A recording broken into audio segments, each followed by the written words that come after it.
Assalamualaikum warahmatullahi wabarakatuh. Kembali lagi di pembelajaran daring tematik hari Rabu tanggal 26 Agustus 2020. Gimana kabarnya sampai pada hari ini? Semoga kita semua diberikan Allah selalu nikmat sehat, nikmat iman, dan juga nikmat Islam. Amin. Oke, walaupun masih dalam pembelajaran daring, Bunda harap semua anak-anak soli dan solia kelas 3 itu bisa tetap semangat belajarnya ya. Ingat, jangan pernah malas dan jangan pernah lelah untuk belajar. Karena kalau kita malas dan kita lelah dalam belajar, nanti kita akan menyesal di kemudian hari. Jadi, supaya nanti di kemudian hari kita tidak menyesal, maka dari sekarang kita harus rajin belajar.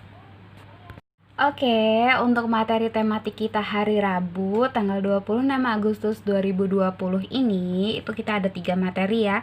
Yang pertama materi bahasa Indonesia. Di materi bahasa Indonesia ini kita akan mengenal berbagai macam jenis bunga nasional di Indonesia, negara kita. Lalu materi yang kedua yaitu materi SBDP. Kita akan membahas kembali tentang apa itu kerajinan mozaik. Dan yang ketiga materi matematika masih dengan pembagian pada bilangan dengan cara menurun ke bawah. Oke, sekarang kita masuk ke materi kita yang pertama, yaitu materi bahasa Indonesia.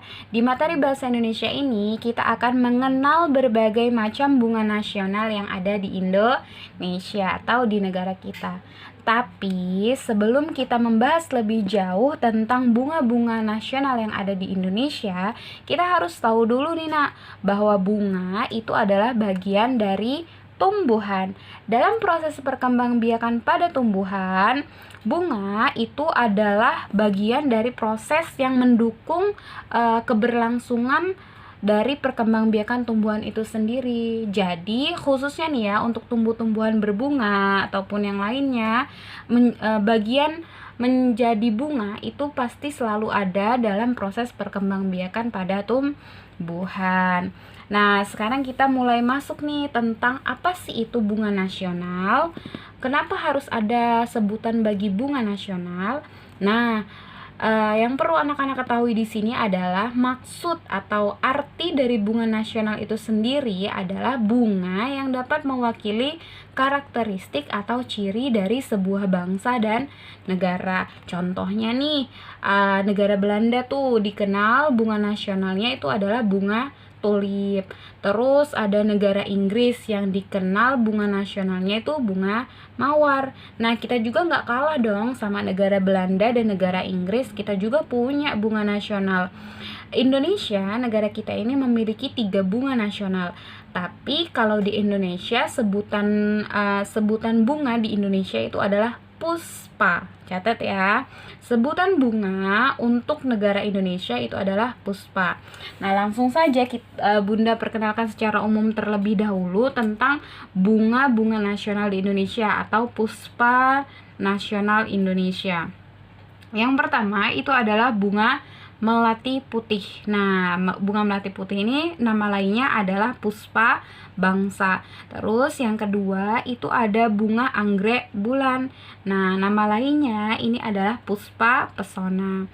Lalu yang ketiga itu ada bunga Rafflesia arnoldi. Itu disebut atau nama lainnya puspa langka. Oke, sekarang kita bahas satu persatu tentang bunga nasional di Indonesia atau nama lainnya puspa nasional di Indonesia. Untuk puspa nasional di Indonesia yang pertama itu ada melati putih. Nama lainnya adalah puspa bangsa. Nah, di sini dari sejarah yang pernah ada itu puspa bangsa ini atau bunga melati putih ini merupakan lambang kesucian dan kesederhanaan. Ciri-ciri dari melati putih atau puspa bangsa ini adalah melati putih atau puspa bangsa ini merupakan tanaman perdu, berbatang, tegak merayap, hidupnya itu menahun, daunnya hijau, berbentuk bulat, bunganya kecil. Karena dia namanya melati putih, jadi umumnya warna dari puspa bangsa ini adalah putih dan baunya itu harum. Oke, selanjutnya puspa nasional Indonesia kita yang kedua yaitu bunga anggrek bulan. Nama lain dari bunga anggrek bulan ini sendiri adalah puspa pesona. Nah, ciri-ciri dari bunga anggrek bulan atau puspa pesona ini adalah batang anggrek bulan atau batang puspa pesona ini itu sangat pendek, Nak. Terus itu dia terbungkus dengan seludang daun, di mana daunnya itu tidak lebih dari 5 helai. Nah, yang perlu anak-anak ketahui di sini bahwa bunga anggrek bulan atau puspa pesona ini warnanya itu tidak selalu putih ya. Ada juga anggrek bulan yang berwarna kuning, ada yang berwarna merah, dan juga ada yang berwarna ungu. Nah, kita akan kenalan dengan bunga nasional Indonesia yang terakhir. Bunga nasional yang ketiga yaitu bunga Rafflesia arnoldi. Nama lainnya atau nama nasionalnya di Indonesia itu adalah puspa langka. Umumnya selain Rafflesia arnoldi, selain sebutan puspa langka, bunga Rafflesia arnoldi ini juga disebut sebagai bunga padema raksasa. Sekarang kita akan bahas nih tentang ciri-ciri dari bunga Rafflesia arnoldi ataupun puspa langka. Ciri yang pertama adalah tanaman bunga Rafflesia arnoldi ini merupakan tanaman parasit yang biasanya tumbuhnya itu di hutan. Terus ciri yang kedua, bunga Rafflesia arnoldi ataupun puspa langka ini merupakan bunga yang terbesar di dunia. Nah, karena dia merupakan bunga yang terbesar di dunia, dia juga terkenal sebagai bunga yang langka. Makanya nama nasionalnya di Indonesia itu adalah puspa langka.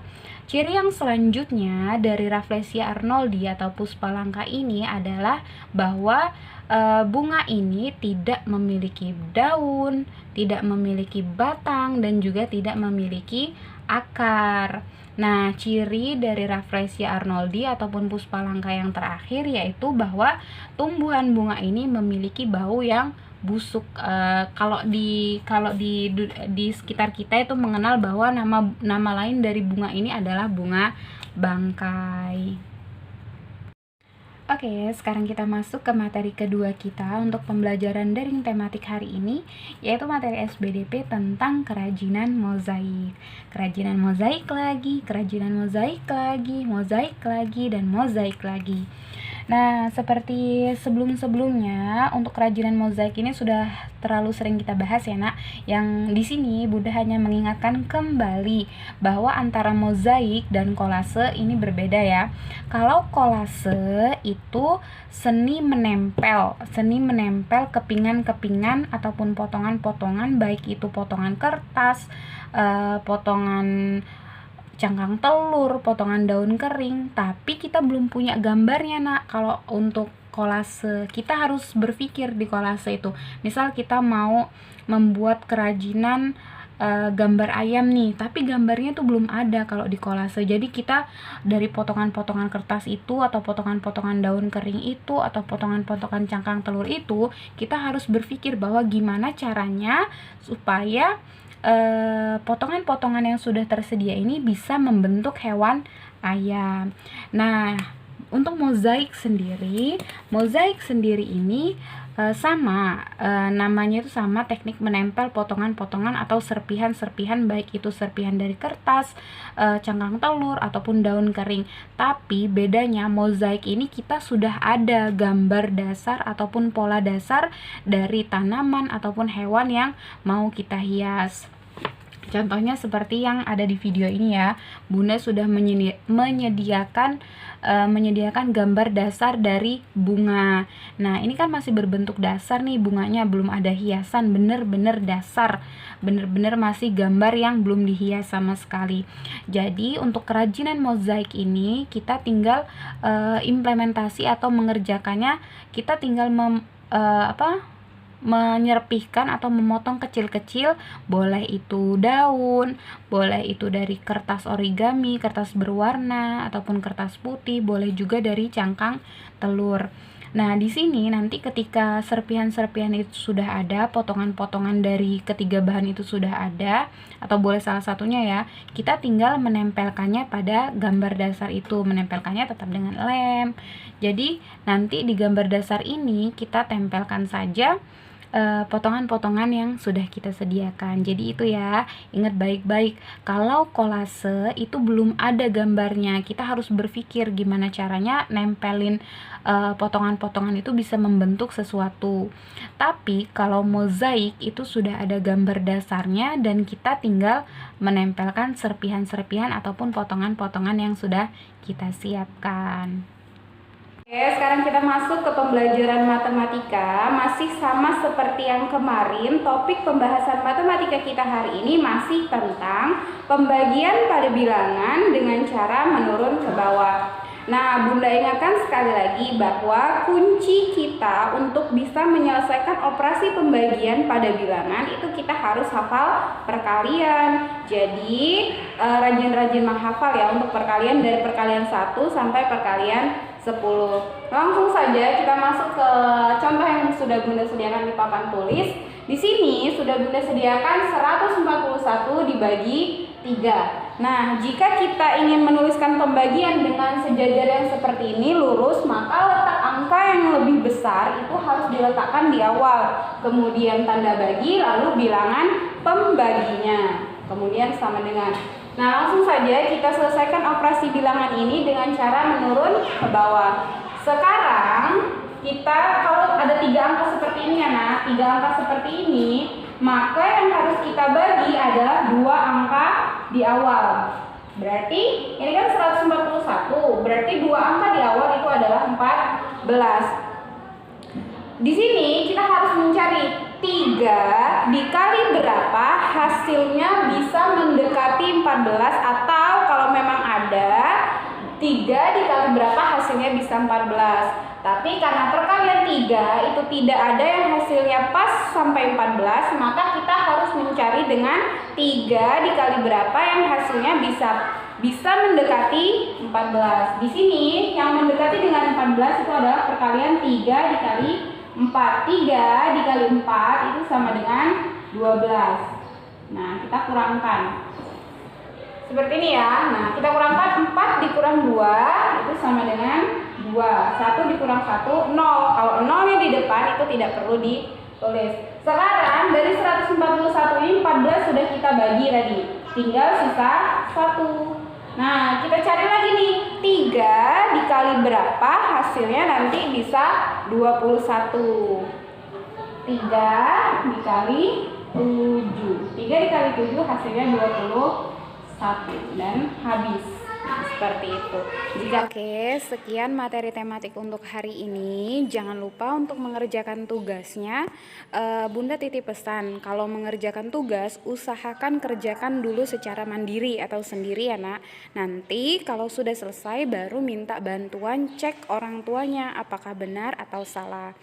Bunda akhiri, wassalamualaikum warahmatullahi wabarakatuh. Semangat belajarnya dan jangan lupakan sholat.